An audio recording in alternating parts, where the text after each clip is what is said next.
up front here that 24 hours ago I was in Savannah, Georgia. I got back at 3 a.m. with my wife.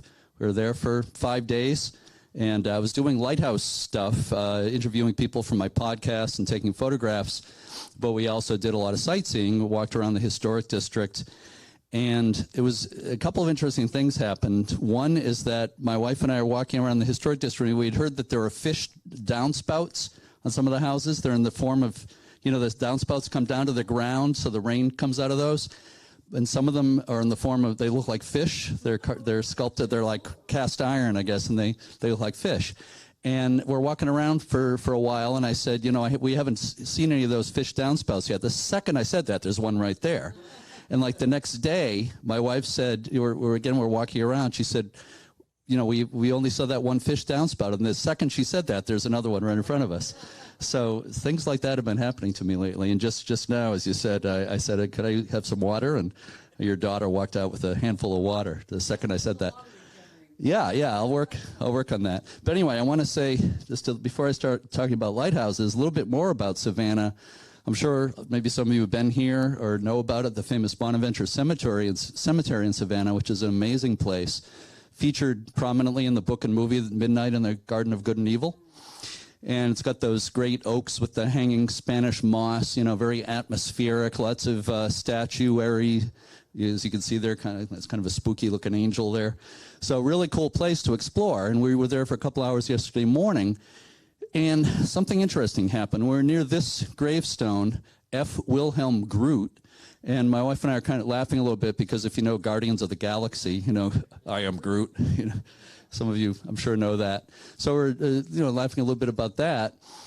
And then a few minutes later, my wife said, "Did you feel something strange?" And I said, "I'm not sure. What do you mean?" Said, while we were standing by that gravestone, she got a weird headache in the side of her head. And she said it was unlike any headache she ever had in her life. And she just felt uneasy, kind of strange. And maybe it was the power of suggestion, but as she said that, I felt like pressure in my chest, and I felt short of breath, and it felt odd. And we looked around some more in that area, and as I walked past that gravestone again, I swear I got a headache just as I was passing the headstone. So do we have a paranormal experience? I'm not sure, but if you're going to have one, that's a good place to do it. It's definitely got a lot of atmosphere to it. So I wanted to get that in before I talk about lighthouses. All right, so by way of introduction here, well, I'll introduce myself. Ellen asked me to introduce myself. I'm Jeremy D'Entremont. I've been doing lighthouse stuff of one kind or another for about 35 years. Turned it from a hobby into my career about 20 years or so ago. I do a lot of volunteer work. I'm president of the American Lighthouse Foundation based in Maine, which takes care of 16 lighthouses, so that's a volunteer position. I live in Portsmouth, New Hampshire. I started a local chapter of the foundation in Portsmouth that takes care of 2 lighthouses. But I also work full-time for the U.S. Lighthouse Society, which is based on the West Coast, and I do a podcast and other things, and I'll talk about the podcast a little bit at the end of my presentation. And the current episode of the podcast is about haunted lighthouses that I put up last Sunday on Halloween. So anyway, I'll talk more about that in a while. But and I've written over 20 books. I've got a couple of my books over here if anybody's interested.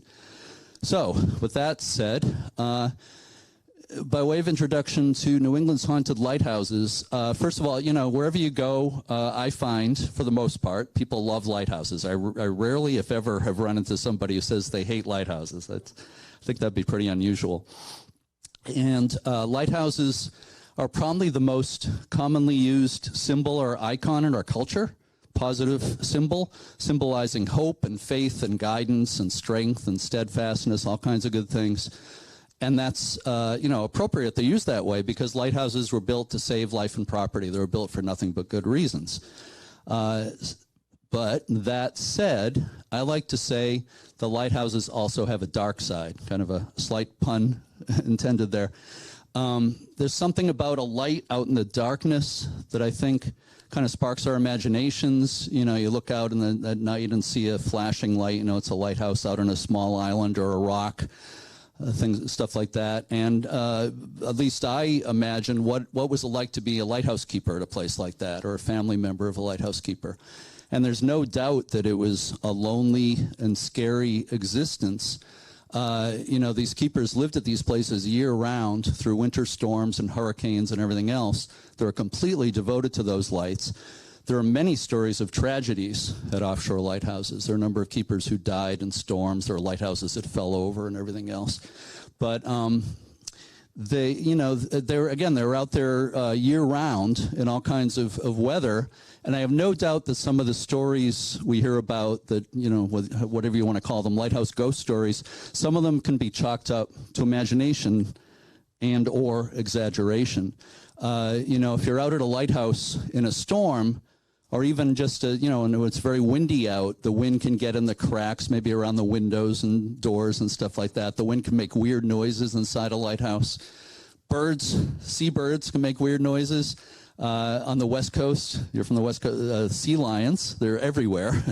And they make weird noises. I've read about lighthouse keepers or family members waking up in the middle of the night because sea lions were barking or making weird, they make really strange sounds. They can sound like a human crying. So there's stuff like that. You know, and some lighthouses are cast iron. They can expand and contract when it's cold. That can make weird noises. The stairs, the iron stairs, can make strange noises. So there's a lot of, you know, things that could trigger the imagination of a lighthouse keeper or family member. And also, you know, I'm sure a lot of these stories got exaggerated as they're passed around or passed down from generation to generation. We all know how that works, especially with the internet today. So, you know, as stories get passed around, they get stretched out of all recognition. So the stories that we get in print or on the internet or whatever might not be really what was experienced a long time ago. So there's that.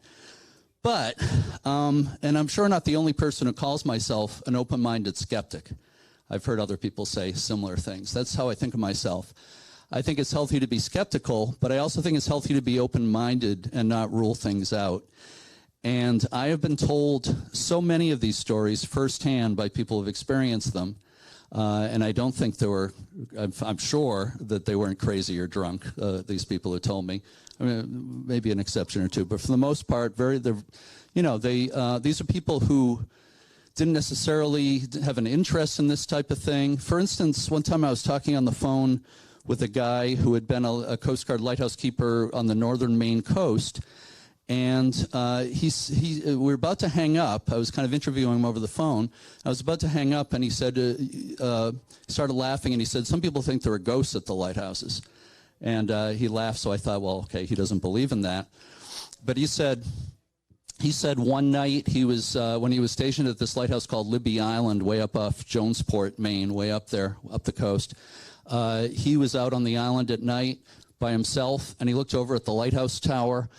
And he swore that there was a woman sitting on the railing. You know how there's near the top of the lighthouse, they call it the catwalk or gallery around the top of the lighthouse.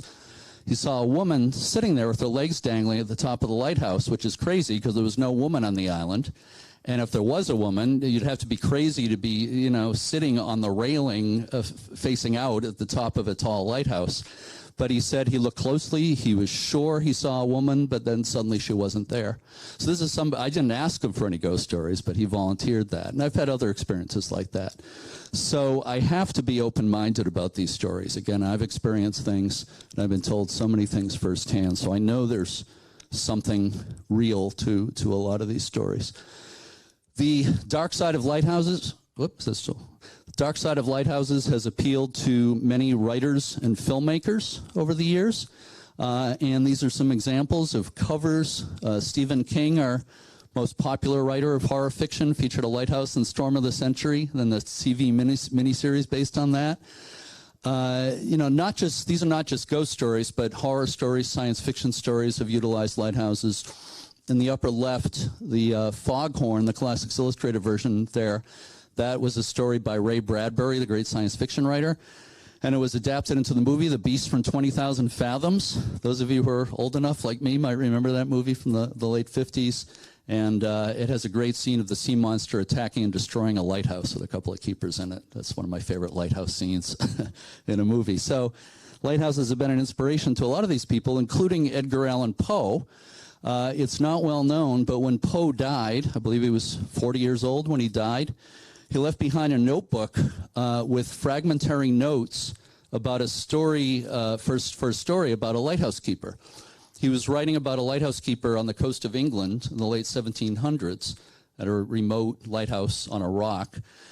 And, he didn't leave much. It was just fragments. But the basic idea was that this keeper wanted solitude, so he sought the job of lighthouse keeper. But as time went on, he started to hear weird things. He started to see maybe strange beings around the lighthouse and stuff like that. But that's about it. We don't know where Poe is taking the story.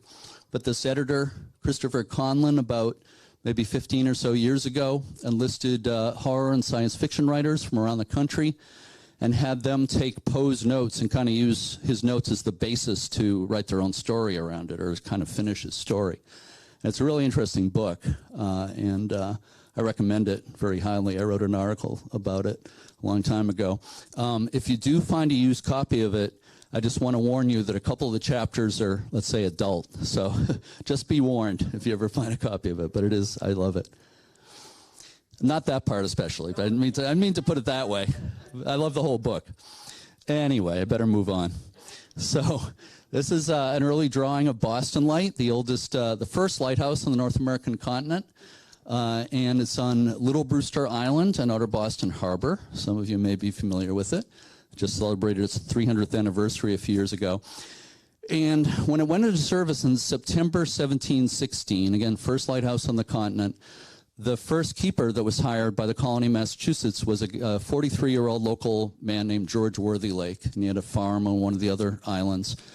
He moved to Little Brewster with his wife and 2 daughters and a family servant and 2 slaves, a male slave named Shadwell and a female slave named Dinah.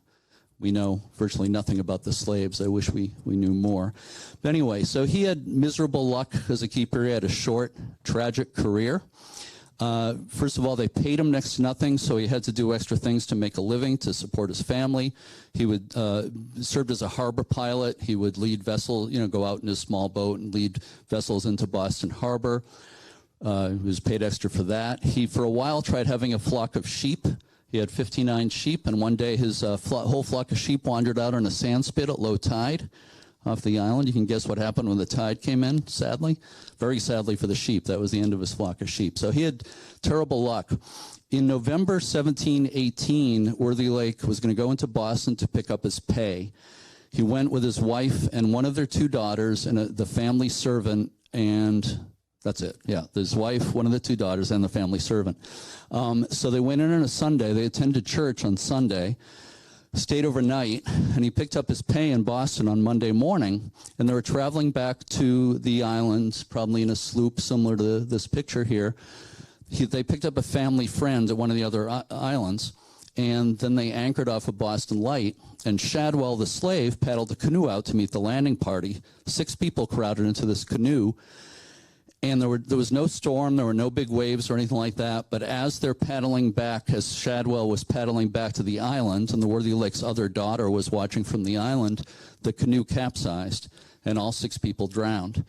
So this is, in terms of loss of life, this is still the worst lighthouse tragedy in American history, and it happened right at the beginning of our lighthouse history in 1718. This is the triple gravestone of George, Ann, and Ruth Worthylake in the Cops Hill Burying Ground, Boston's North End. Some of you have probably been there. One of the great old cemeteries.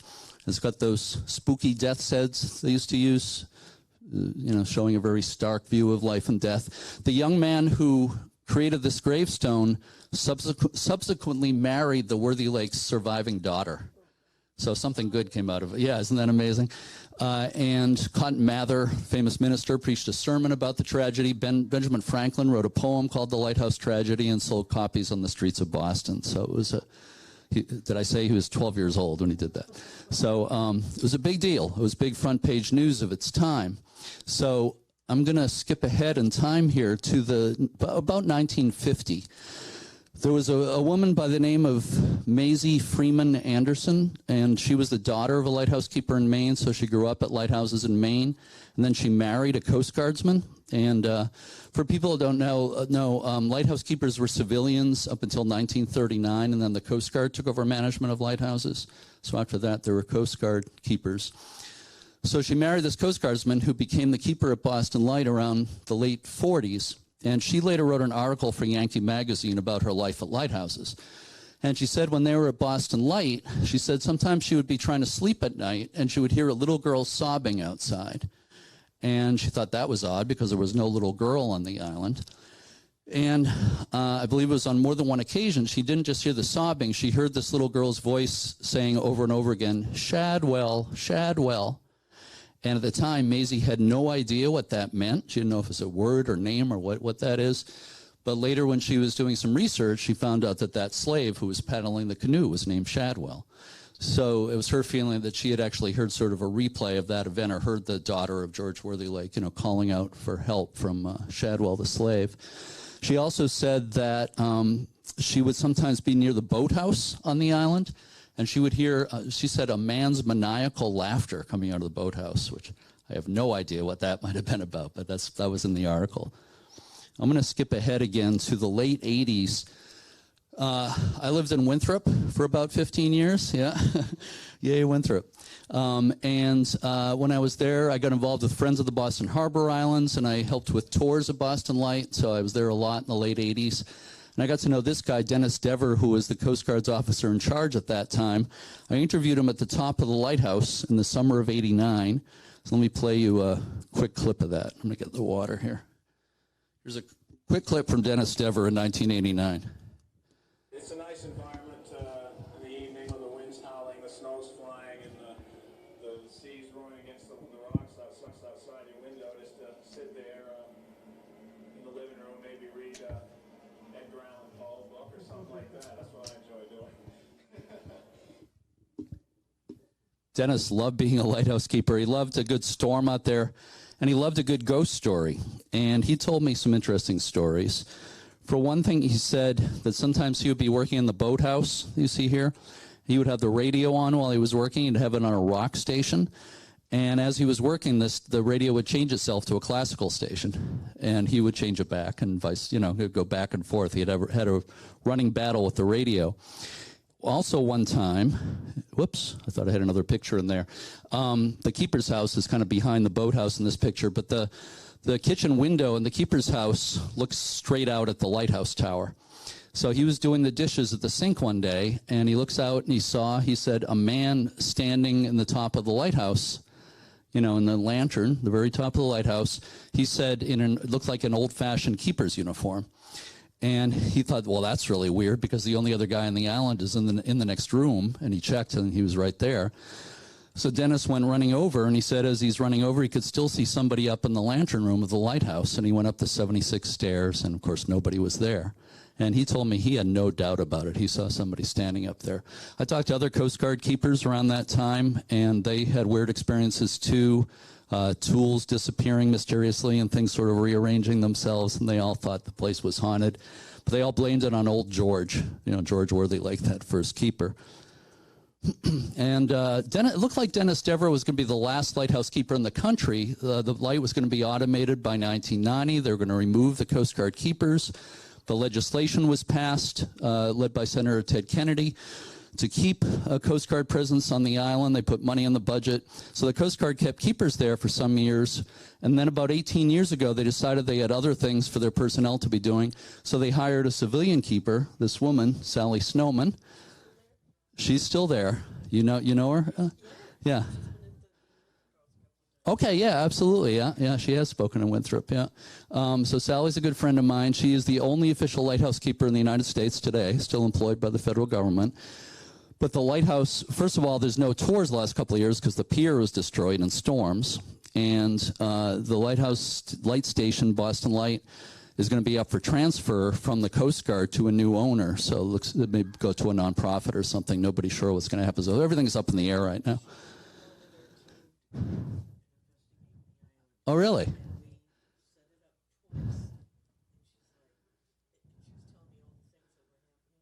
Yeah.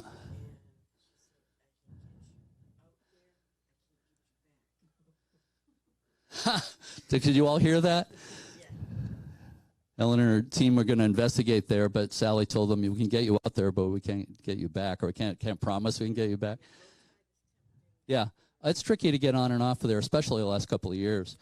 But anyway, so yeah, she has told me some stories. She supervises these Coast Guard auxiliary volunteers called watchstanders, and they've told her things they've experienced, like seeing a woman supposedly standing at the top of the lighthouse, usually around dusk, like looking out to sea, and there's nobody there. Like Native Americans. She's mentioned that to me. I don't think there's anything specific, but it's a feeling Sally has, something to do with Native Americans. But the common things that people have described to her, a woman standing at the top of the tower, a woman walking around the trails in the evening. And one of my favorite stories was she said one of these auxiliaries, the watchstanders, was sleeping on a couch in the keeper's house, and it was a rainstorm, and they were getting up periodically to check for leaks in the cellar. And they got up this one time, there's stairs going up to the second floor right near the couch, and they looked over and there was a woman on the stairs looking right at them, and their eyes met for a few seconds, and then the woman wasn't there anymore. So I spent a night on that couch a couple of years ago at Sally's invitation. I kept half an eye on that stairway, probably all night, but the worst thing that happened, the scariest thing that happened for me that night was the noise the gulls made all night and kept me awake. But it was kind of fun being out there for a night. So I'm going to jump down to Connecticut to the coast of eastern Long Island Sound.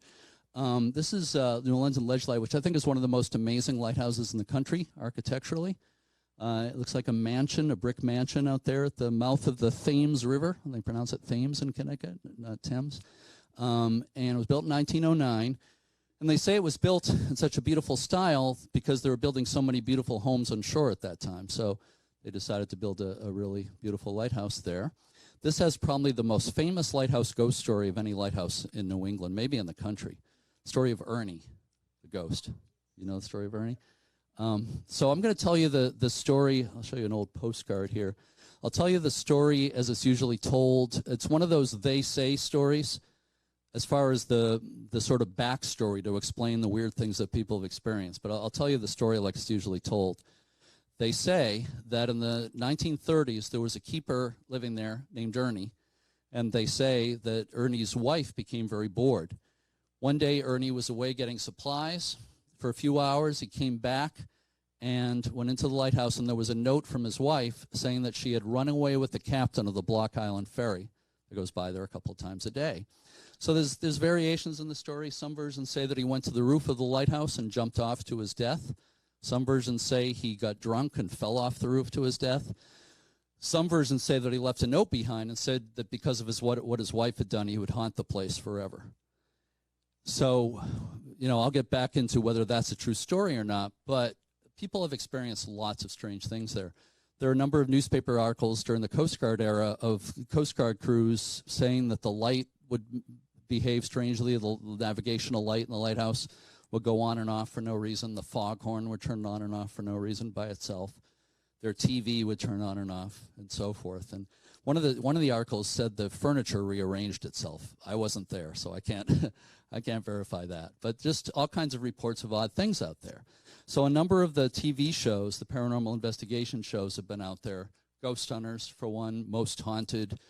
Most Haunted, the group from England, had some interesting experiences. I think there's some clips on YouTube you might want to check out. But there's one where they're in the basement, and the guy in the group, I can't remember all their names, but this guy whistles a tune, and it sounds like the same tune is repeated, somebody whistling upstairs, and they swear there was nobody there, so they were all quite shocked by that. And the lights went out at one point for no particular reason. So they had some experiences. So anyway, I got to go out with an investigation group in July 2006 with New England Ghost Project. You know them, right? I think a few of you know them. So if you know New England Ghost Project, you know Ron Kolek. I'll talk a little bit more about him. And Maureen Wood with the curly blonde hair, a trance medium. And the other woman is Karen Mossy in those pictures, who's an EVP expert. Usually when I do this talk, I'm talking to people who know nothing about this subject, and I have to explain a lot about what EVPs are and stuff. I probably don't need to get into great detail about that for you guys. But anyway, so in 2006, July 2006, New England Ghost Project and I went out with this TV crew for a show called American Builder. Used to be on every day. Comcast Cable do you remember that? used to be on every day. Brian Gurry, who you still see selling windows and commercials on TV, he was the host of that show. And they sent out this guy, Jimmy, this burly young construction worker, who was one of the hosts of the show. They sent him out with us. And we spent the whole night there. Boat dropped us off and picked us up in the morning. So early in Ron brought out a Ouija board. He doesn't always do that, but he thought it'd be something visual for the TV show. Ron feels that, some people don't like those. They don't trust them. Ron thinks it's just another tool and there's nothing evil about them or anything. Anyway, he brought it out thinking it'd be something visual for the TV show. And you can see they sat around on the floor and tried it. Not much happened. But then the group on the floor were holding hands, kind of like a seance, and just, with their eyes closed. And I was standing a little bit away from them. And next to me in the next room was like the control station. There were cameras in the lighthouse and microphones. There was a control room with a couple of monitors. Ron Collect Jr., Ron's son, was monitoring that. So as I'm standing kind of between those two rooms, all of a sudden Maureen, who's a trance medium, who I think you all know what I'm talking about, she appears to channel spirits. She said, "Oh, there's somebody here." And just as she said that, the monitors in the next room kind of went kaplooey. It was like, static white noise, just static on the screens. And then she started, you can tell when her demeanor changes. She can put her head way down, and she started speaking in a lower voice. And then she turned to Ron and opened her eyes, and she looked so angry at him. She said, "You lie, you lie." It's like she wanted to kill him. And I'm looking at her, and I'm thinking, that's not Maureen there. This is somebody else looking at Ron. It was really strange. And Jimmy was on the other side of her on the floor. And later he said that she squeezed his hand so hard it really hurt him. And he's like a big football player kind of guy, and she's this kind of a small woman. So anyway, but she didn't say much more than that. She said, "You lie." And then she started moaning like, "Oh," and she started holding her head like she was in pain. And she kind of fell over backwards. And Ron grabbed her and said, "It's okay, Maureen, it's okay." And after a minute, she came out of it, and she was fine. But then later, this is the morning, but we eventually, in the wee hours of the morning, tried to get some sleep, but I went in one of the rooms and laid down on the bare wood floor, and as the sun started to come up, I could see there were spiders all over the room, so I didn't get much sleep. And also the fog came in during the night, and the foghorn started going in the middle of the night, so that didn't help with getting sleep either. So if you can sort of tell out the windows there, it was completely foggy. We were waiting for the boat to pick us up. And you can see Ron and Maureen look really tired there. So Maureen kind of put together a story from what she was able to gather in her mind's eye from her experience. First of all, she doesn't do any homework or anything. She didn't know anything about this place going in. I really believe she didn't know anything at all. But she said, there's an angry male spirit here, and she said he's a construction worker. She said he was part of a crew there, and the other guys on the crew locked him out on the roof as a prank. And she said he was struggling to get back in, and he fell off the roof to his death. And she said he's very angry because his death was covered up at the time. And also, she says he's mad because people think it was a lighthouse keeper who died, but it wasn't. It was a construction worker. So he's just a very angry spirit. And there's no record of a keeper named Ernie there. Absolutely no record. And there's no record of a keeper dying, committing suicide, or dying in any way. If that happened in the 1930s, as the story claims, there'd be a record of it. There would be newspaper articles and other things. There's nothing. So Maureen's story about the construction worker, to me, is more believable than the usual Ernie story that people tell. Is it true? We have no way of knowing. But to me, it's definitely more believable, and it's quite possible that's what happened. So Karen Mossy, who at the time was the EVP person for New England Ghost Project, you all know about electronic voice phenomena, right? Do I need to go into, an explanation for this group, right? So Karen uses a little digital recorder, and she'll often ask questions in the recorder, and then often when it's played back, you hear what appear to be answers to the questions. And, sometimes it's open to interpretation, and there can be Class A, B, C EVPs. I'm going to play one here that was recorded inside the lighthouse late at night by Karen, and you'll hear her voice say, "Are you here, yes or no?" And she seems to get an answer to that.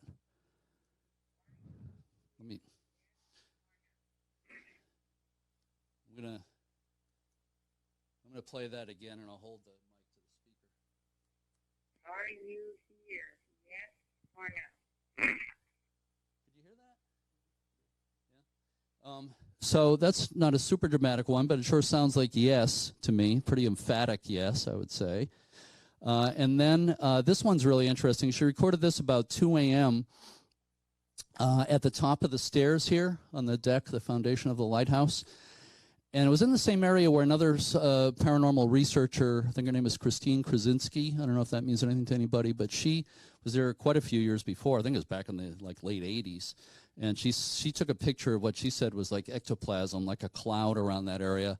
I think it may have been somebody's breath, personally, but I'm not sure. But she thought it was paranormal in nature. So Karen was in that same area, and she recorded this, and it's kind of a whispery voice, and Karen feels that the voice is saying, "Help me, I'm cold." Okay, I'll hold the mic up to the speaker again with this one. Did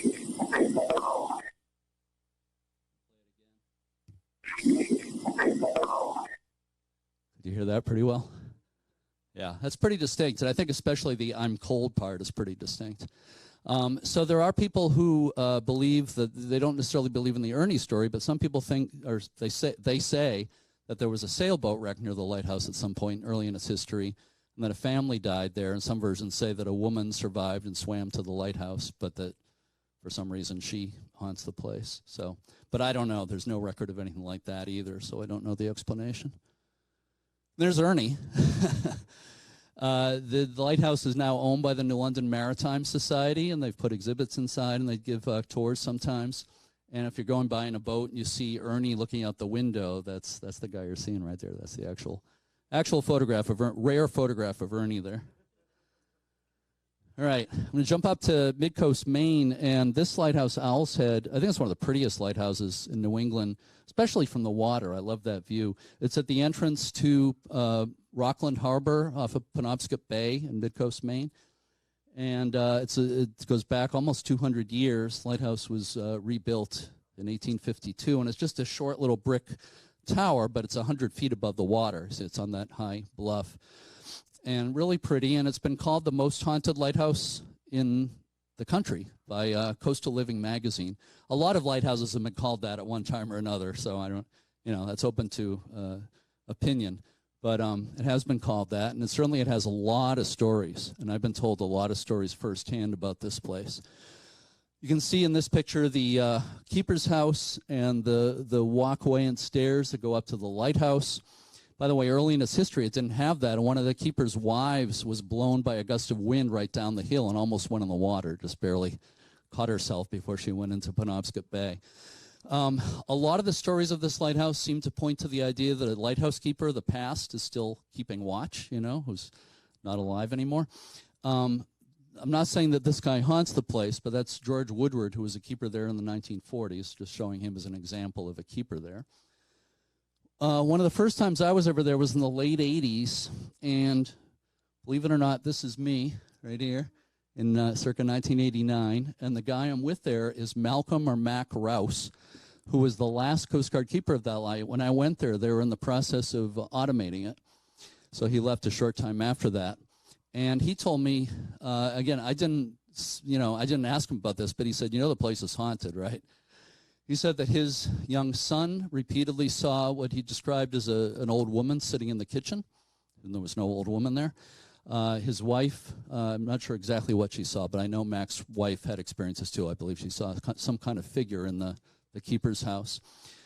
Mac and some of the other keepers had a certain experience over the years that was really interesting, where sometimes after a snowfall or even after like a heavy dew on the ground, they would go out and they would see footprints on the walkway, going up the walkway and going up the stairs right to the door of the lighthouse and ending at the door of the lighthouse.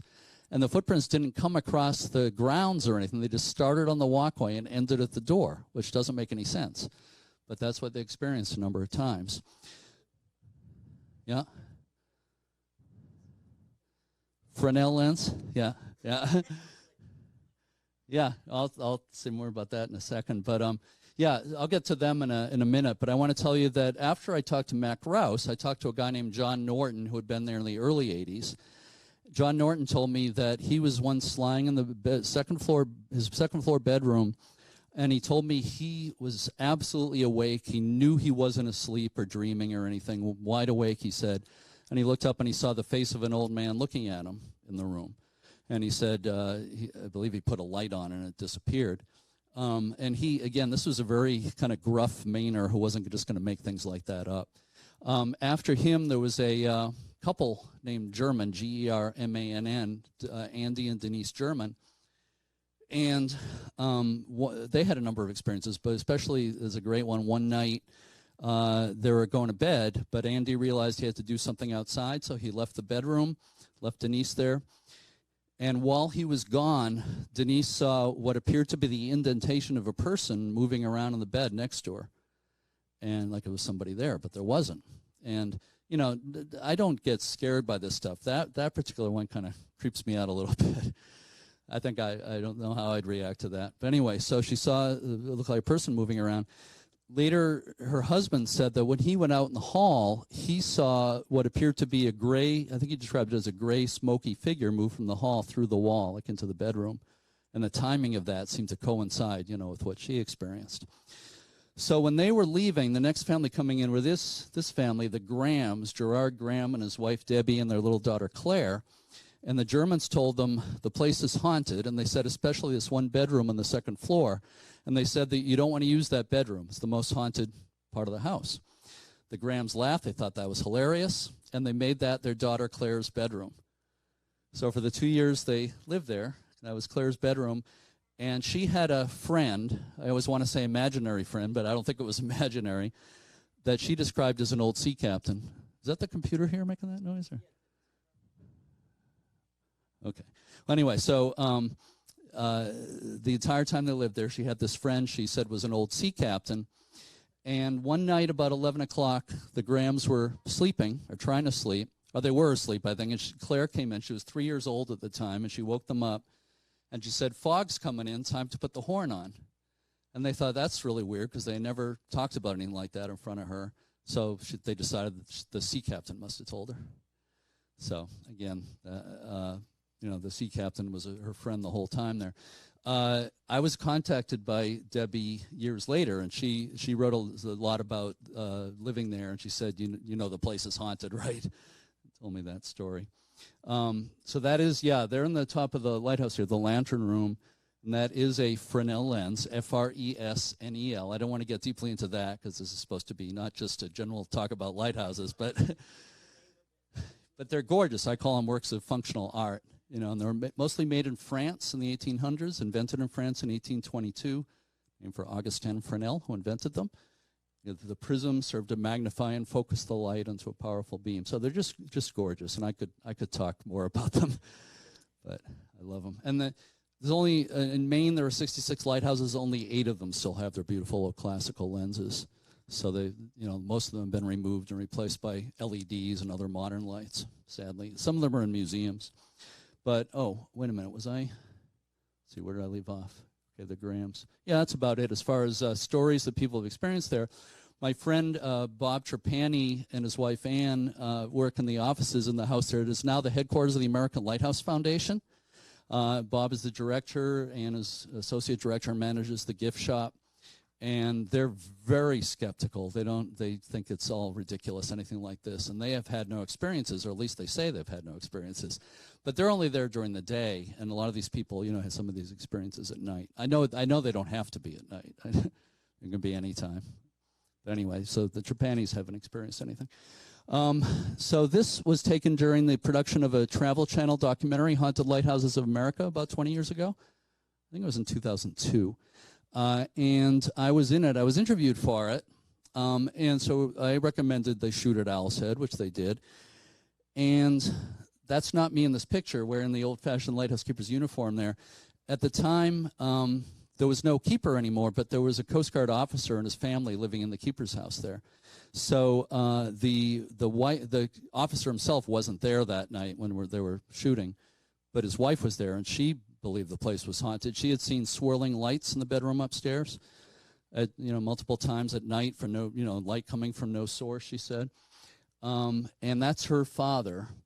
And he told me that he was trying to sleep upstairs one night, and he said his bed that he was trying to sleep in started vibrating like crazy. He said there was no storm or anything. Nothing else was shaking except his bed. And he laughed. He thought that was really funny. I'm not so sure it was so funny. But anyway, so they had him put on the uniform and play the mysterious keeper there. For another part, when there was nobody else around to do it, they had me wear the jacket and hat.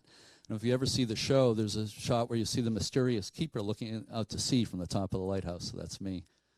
And they shot in another lighthouse called Prospect Harbor, and you see the mysterious shadow of the keeper going up the wall, and that's my shadow, just in case you ever see it. And this picture was sent to me by Bob D'Amato, lives in Connecticut, about 10 years ago, I would say. And he took this 11 o'clock one night at Owl's Head. He was with a friend who was standing in back of him when he took the picture. He had his camera on a tripod. He's right in front of the lighthouse looking down the stairs. This is the oil house where the keepers used to store kerosene for the light a long time ago. And he said he didn't notice anything weird until he was looking at his pictures when he was home, and the picture's kind of washed out with the light there, but the really interesting part of the picture is right there, and I'm going to show you what it looks like when you zoom in and crop the picture. So I think you can all see that. Again, he said the only other person was his friend behind him. There was nobody else around. It was like 11 at night. And he took something like a 5-second exposure. If somebody walked, it was even standing there or walked through the picture, it would be blurred, you know, because it's a long exposure. And the outlines of this look pretty sharp, but obviously you can see right through. It sure looks like a figure standing there, and you can look right through it, see right through it. So you think it looks like a dress? I think it looks like pants. I think you could see it as a dress. I always saw it as a man, but I'm not so sure about that. I can't say. Long flowing dress, it very well could be. I don't know. Your guess is anybody's interpretation is as good as mine. I don't know the story, but I do know that it's one of the most interesting pictures I've seen of this type, certainly at a lighthouse. Yeah, it is great. And I've had dinner with that guy, Bob D'Amato, and I know he didn't Photoshop that. He's completely sincere about it. He didn't fake that. Moving down the coast, Seguin Light is at the mouth of the Kennebec River, kind of near, it's in Georgetown, Maine. It's kind of near Bath, Booth Bay Harbor, that area. And it's very high. The light is 200 feet above the water. It's got a first order, meaning the biggest that they made, Fresnel lens, about 9 feet tall. The only first order lens still in use in northern New England. Tremendous history, goes back to 1797. Really an amazing place, and it has probably the other most famous lighthouse ghost story in New England. And this is another they say story.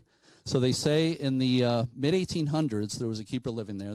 Usually some versions might give his name, but I think it's made up. But they say that this keeper lived there with his wife, and his wife became bored. That's a common theme, and that's very believable. And she asked her husband, the keeper, for a piano to help pass the time. And the keeper bought his wife a piano, and he had a crew bring it out there, and they carried up the steep path to the keeper's house, put it in the house. Along with the piano, this woman was just given one piece of sheet music, a popular song of the day, and she learned how to play that song, but it was the only music she had, so she would play that song over and over and over and over and over and over until it drove her husband insane. And they say he grabbed an axe that they had for chopping firewood, proceeded to chop up the piano, and then proceeded to murder his wife and kill himself. So they say. And they say that ever since then, if you're on the island on a quiet day and you listen really carefully, you're likely to hear beautiful, soft piano music floating in the breeze. You'll hear that same song playing over and over again. This is in a lot of, there's several books out there on haunted lighthouses, and this story is always in there. And some versions are really embellished with the name of the song, the name of the people and everything, but it's not true. I mean, it didn't happen. So I think if they give the name of the song or anything like that, it's just either made up or they found a popular song of the day and used that title. So again, there's no record of that. There would be a record of a murder-suicide at a government lighthouse if it happened, but there's absolutely no indication that it really happened. But a lot of people have experienced that music on the island. About 15 years ago, I was on a Coast Guard boat with a group of people. We're inspecting a group of lighthouses. And this woman works for the GSA, General Services Administration in Boston, was on the boat, and she told me that just a few days prior to that, she had been on Seguin Island, and she had never heard the ghost story, never heard about the piano. She's walking around by herself, and she heard this soft, pretty piano music kind of floating in the breeze. And she told me it sounded like a memory, which is a pretty interesting way to describe music. She went to the caretaker at the keeper's house on the island. She said that was really pretty, who was playing the piano.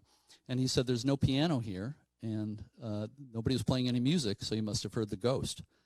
And she told me she knew beyond a shadow of a doubt that she had heard that. They say that sometimes lobstermen, passing by in their boats will hear the music floating in the breeze and that kind of thing. Supposedly a lot of people have experienced it. So some people say that the murder-suicide story really happened, but it happened on another island near there. So I think there may be some basis in fact back there somewhere, but I don't think it happened at the lighthouse. But so maybe the music is drifting from a nearby island or something. But it's one of the most famous lighthouse ghost stories for sure. As you see how high the island is in this picture. The light, again, is about 200 feet above the water. There are other stories. In fact, a few weeks ago, I gave a version of this talk locally near where I live in Portsmouth, and a woman at the end said to me her son was in the Coast Guard, and he was stationed on Seguin Island. And he said he knew the place was haunted. He said that he would go out at night near the fog signal building and always knew somebody was watching him. It felt really, really distinct about that. And there are stories of a little girl supposedly running around on the island and laughing, and some people say that was the daughter of a keeper. Also stories of people hearing a man coughing inside the lighthouse tower when nobody's there, and footsteps on the stairs. So there's a lot of stories besides the piano music. There's an old postcard of it from the early 1900s. It's just a great place. I'm going to move down the coast to the southern Maine coast, Kennebunkport. If you know Kennebunkport, you might know Cape Porpoise, which is part of Kennebunkport. Maybe some of you have been to the Cape Pier Chowder House. You drive to the end of the road there. Yeah, you've been there. Chowder House is right there, and you look out to the left. You can see the lighthouse about a half mile out on the left at the end of the road there. And it's just a little brick lighthouse attached by a covered walkway to the keeper's house, another really old light station going back to the 1830s. This has a really interesting story because, in this case, the story relates to something that definitely really happened, and it happened pretty recently. It didn't happen a really long time ago. Here's an early postcard from the early 1900s of Goat Island Light. The guy on the upper left, picture, he's not quite as red as he looks there, but Scott Dombrowski, I've known for at least 25 years, and he is the chief caretaker for Goat Island Lighthouse. The lighthouse is owned by the Kennebunkport Conservation Trust. They take care of a lot of islands and preserve land in the area, and they own the lighthouse. And Scott moved down from Marblehead, Mass, right near here, about more than 25 years ago with his family. And he and his wife and two sons spent summers out there for quite a few years on Goat Island. His friend Dick Curtis was also from Marblehead, and he also moved up to Kennebunkport, like around the same time. And Dick was a single guy. He became the winter caretaker at the lighthouse. So Scott would be out there in the summer. Dick would be out there in the winter. Dick was also a lobsterman, very well known in the area. In May of 2002, Memorial Day weekend of 2002, Dick was on shore. He had two dogs, by the way. And this one day, Memorial Day weekend, 2002, he was on shore by the Chowder House there. There's the harbor master's office right there, too. And he told people he was going to go out for a sunset boat ride around the island with three dogs. I think it was his own two dogs and somebody else's dog that was with him. He went out. People realized by the next day he hadn't come back. And they sent a search party out, and they eventually found his boat overturned, sadly. And they eventually found his body. He had drowned. Nobody's sure why. They think maybe his dogs got in trouble and he was trying to help them, and the boat overturned. The water was cold and he was wearing a lot of clothes, etc. Maybe he didn't swim that well. In any case, he didn't make it. And by the way, one of the dogs made it back. Two of them didn't. But so it was huge news at the time. It's all over the news all over New England and everything. Really well-known guy. They had a big memorial service for him. Not long after that, I visited the island, and I was with Scott at the top of the lighthouse. And Scott said to me, Dick and I used to joke that after we die, we'll haunt this place. And Scott has had so many experiences out there, and he has no doubt that his friend Dick is there, that his presence is there. And there's a YouTube video of Scott talking about this stuff. And if you think of it, search Goat Island Lighthouse, maybe put in Scott Goat Island Lighthouse. You can find it on YouTube, and he talks about these things. He said that he said that a woman who introduced herself as a psychic, he didn't know her at all, that she says something to him to the effect that your friend will make himself known by electronic means. And after that, he would be on a certain part of the island. He'd be walking around. He'd be coming near the lighthouse, and the foghorn, electronic foghorn, which is mounted at the top of the lighthouse, and at that time was on a sensor. It was supposed to go off when it was foggy. This could be on a sunny day. It didn't matter. He'd be walking over there, and the horn would blast once when he was walking near, like, womp. And he always felt like that was Dick saying hello. One time he was out there around Christmas time, and the heat wasn't working, and he was sitting there in an overcoat, and the furnace wouldn't come on. And he said out loud, "Come on, I need some heat, Dick." And the furnace came on right then after not working for quite a while. But he's had so many experiences. But one of the most interesting was I think it was 2006.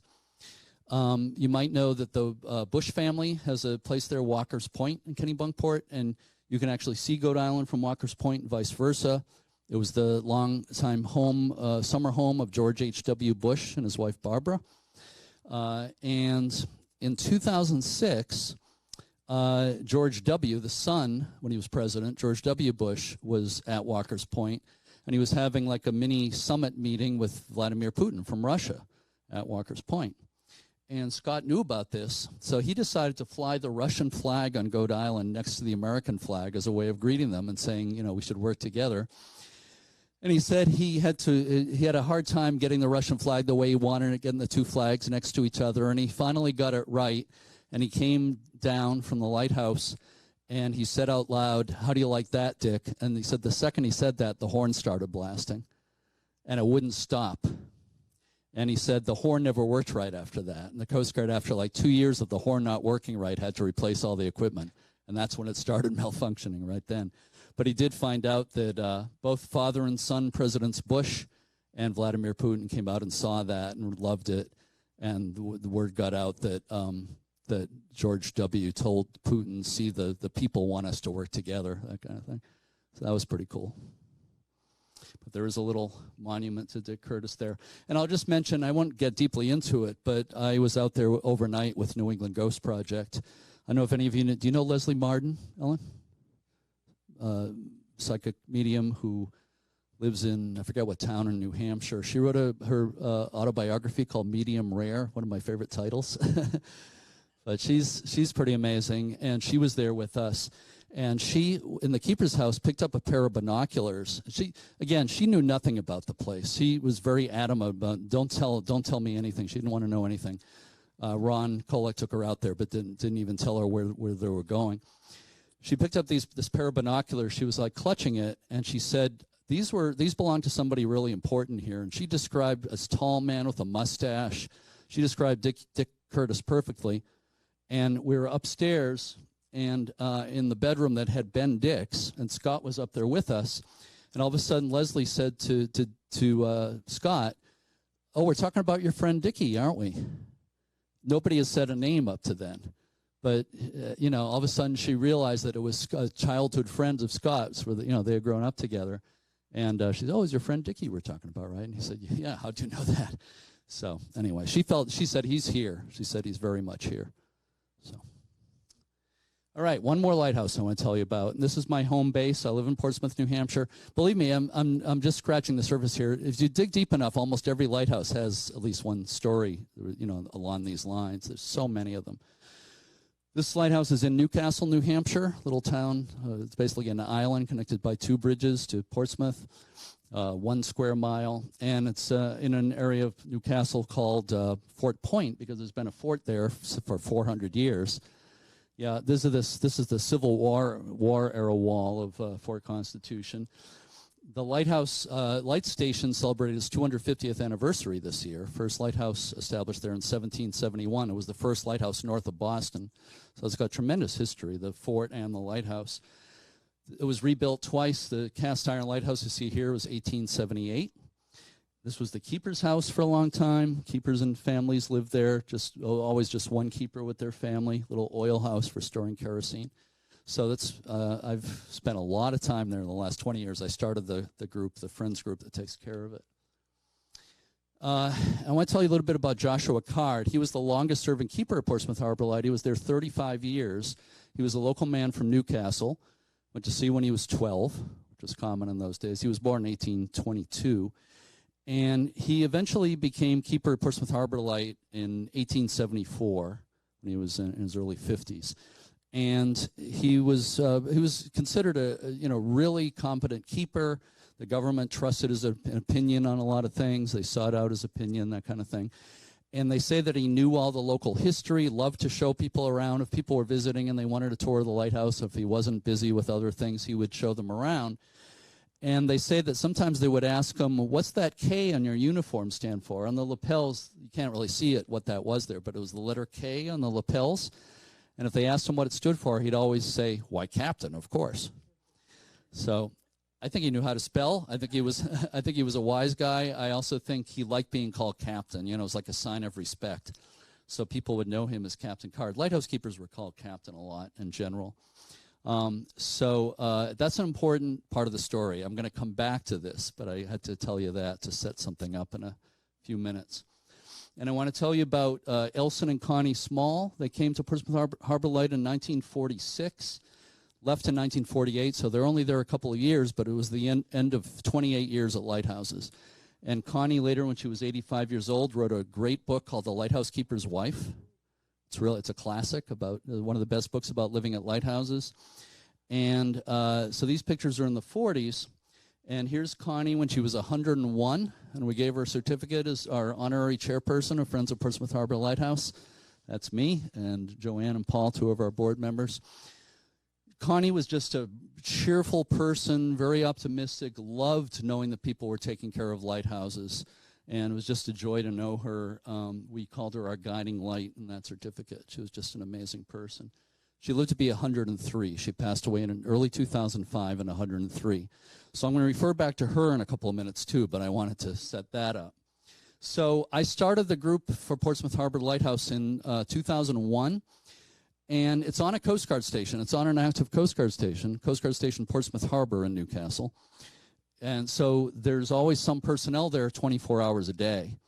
In the summer, they keep a 24-hour watch and a watchtower there. They do search and rescue out of there. So it's not a big station, but it's pretty busy. And I started hearing stories. Soon after I started the group, I started hearing these stories about, unusual things there. One of the first ones was a woman. The Coast Guard has offices in what used to be the keeper's house. And this woman who was working in the offices told me that sometimes she would be there by herself. She knew nobody else was there. And she would hear footsteps going back and forth on the floor above her. And she would double check, and there was nobody there. And I heard that from other people a couple of times over the years, too. She was a little shaken up by it. Other Coast Guard people said that they would see a woman walking the seawall at night, and they would check, and nobody was there. And one of them was doing the rounds around midnight, walking around the station. Went near the keeper's house. He said there was a man standing in front of the keeper's house. He started to say, what are you doing there? And he said the man disappeared. On and on. These stories were mounting up. I heard a number of things. So in 2005, we called in New England Ghost Project. Do any of you know Roxy Zwicker, by any chance, in Portsmouth? Yeah, she gives ghost tours in Portsmouth. At this time, she was one of our volunteers for the lighthouse. She lives in Portsmouth. And she's actually the one who made the initial call to New England Ghost Project. And so they came in. That's the first time I met Ron and Maureen and Karen and company. So this is in August 2005. I'm going to play you first an EVP that was recorded by Karen Mossy inside the lighthouse after midnight. And you're going to hear, it's a little soft, so I'm going to try holding the mic to the speaker again. But you're going to hear Karen's voice say, who's there? And she seems to get an answer. So here it is.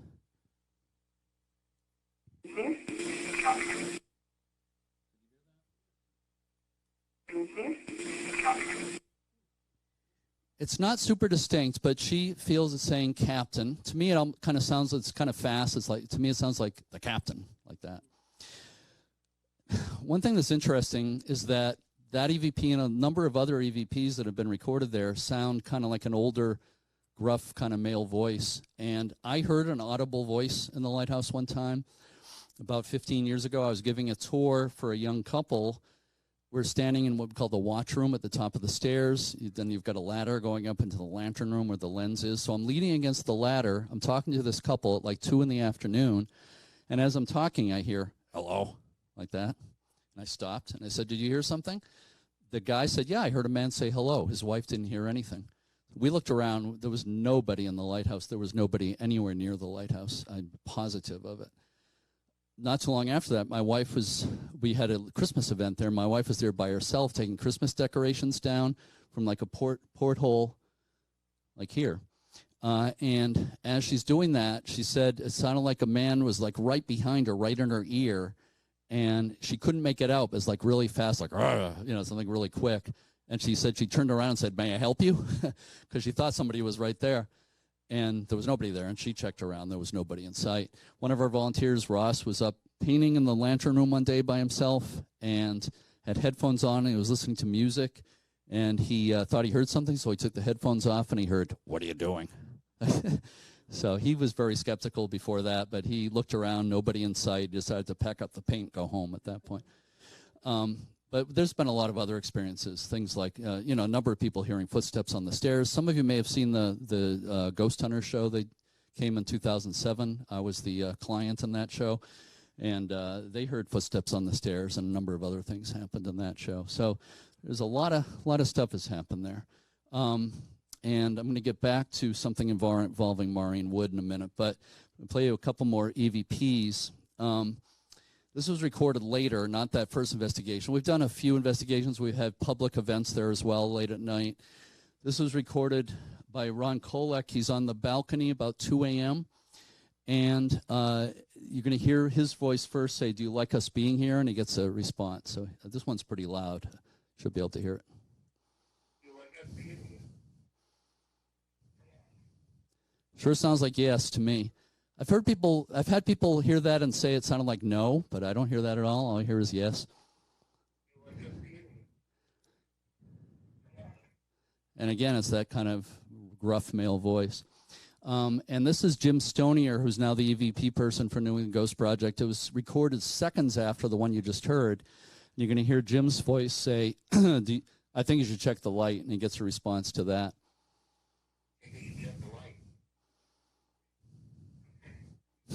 Sounds like okay to me, right?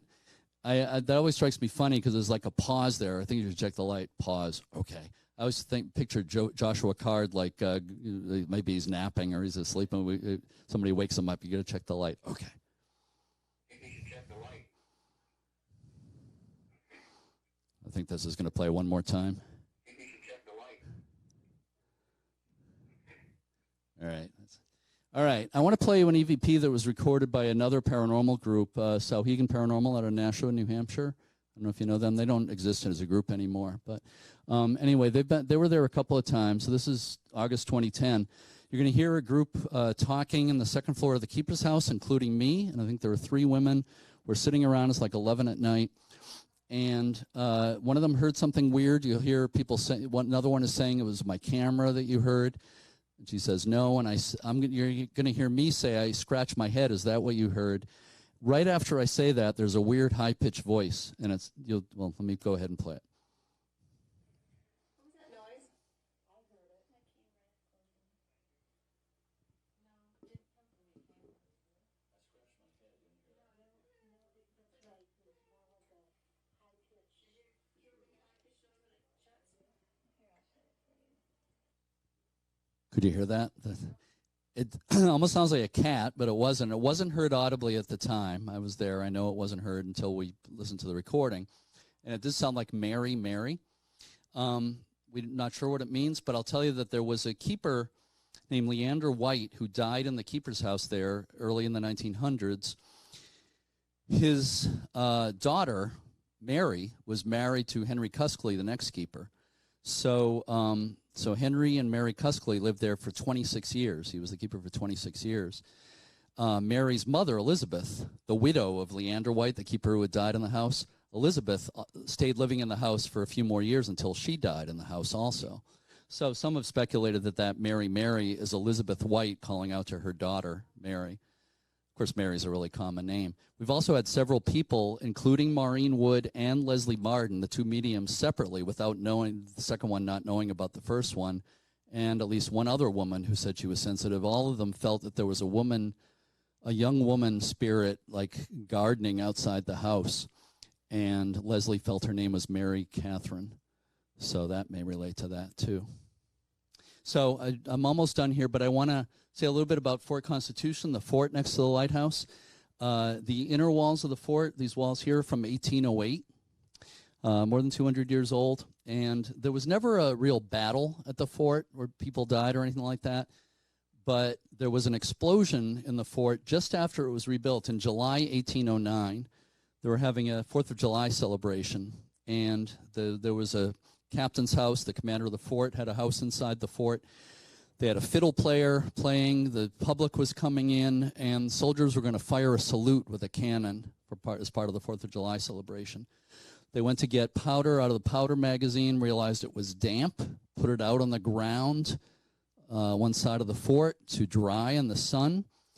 Somehow it ignited, nobody's sure how, maybe somebody lit a match or a cigarette or something, a cigar, and the powder exploded. Huge explosion. This is like a broadside at the time. You see 8 coffins there. 8 people instantly died, but 2 more died of their injuries.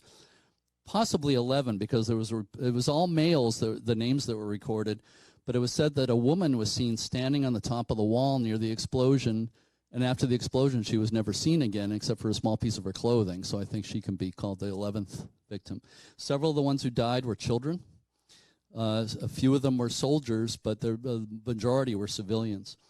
So anyway, that's the worst thing that ever happened in the fort. And a lot of people have had odd experiences, heard things, seen things in the fort, and people tend to tie it to that explosion.